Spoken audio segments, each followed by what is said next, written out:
are learning the London Stroll, which is a very basic line dance to On Revival Day by LaVern Baker. So let's get started.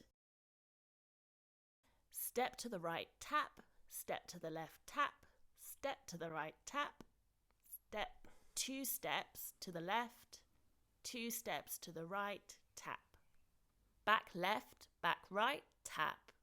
Forward left, turning anti-clockwise, tap.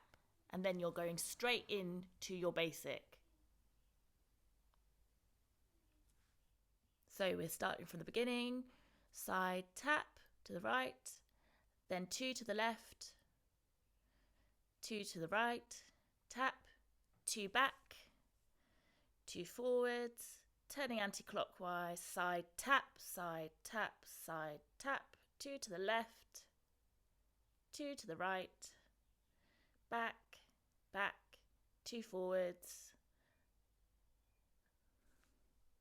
Remember to have your weight a little bit forward, have your knees soft and with a little bounce.